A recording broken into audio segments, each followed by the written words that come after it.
રાજકોટ એસઓજીની મોટી red. Metoda જીઆઈડીસીમાં degree વગર દાંતની સારવાર કરતો નકલી ડોક્ટર જેલ ભેગો એલોપેથી દવાનો જથ્થો કરાયો જપ્ત।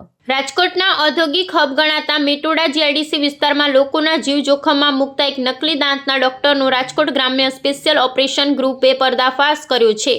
કોઈપણ પ્રકારની તબીબી ડિગ્રી કે માન્યતા વગર દાંતના ડોક્ટર બનીને ક્લિનિક ચલાવતા રાજમંગલ મૂરત સાહાની નામના શખ્સની પોલીસે ધરપકડ કરી છે। આ કાર્યવાહીથી મેટોડા વિસ્તારમાં પ્રેક્ટિસ કરતા અન્ય શંકાસ્પદ ક્લિનિક સંચાલકોમાં ભારે ફફડાટ વ્યાપી ગયો છે।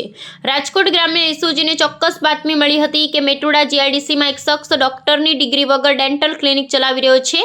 આ બાતમીના આધારે પોલીસે દરોડા પાડતા જાણવા મળ્યું કે આરોપી રાજમંગલ છેલ્લા 1 વર્ષથી કોઈપણ અધિકૃત ડિગ્રી વિના નિર્દોષ શ્રમિકો અને સ્થાનિક લોકોના દાંતની સારવાર કરતો હતો। પોલીસ તપાસમાં તે કોઈપણ દસ્તાવેજ રજૂ કરી શક્યો ન હતો, જેના કારણે તેની તાત્કાલિક અટકાયત કરવામાં આવી હતી। દરોડા દરમિયાન પોલીસે ક્લિનિકમાંથી એલોપેથીની દવાઓનો મોટો જથ્થો, દાંતની સારવાર માટેના સાધનો અને અન્ય મેડિકલ સામગ્રી જપ્ત કરી છે।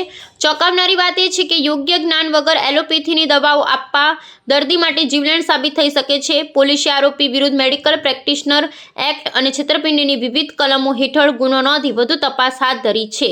આ નકલી ડોક્ટરે અત્યાર સુધીમાં કેટલાક લોકોની સારવાર કરી છે અને તે ક્યાંથી આ દવાઓ લાવતો હતો તે દિશામાં પણ પૂછપરછ શરૂ કરવામાં આવી છે।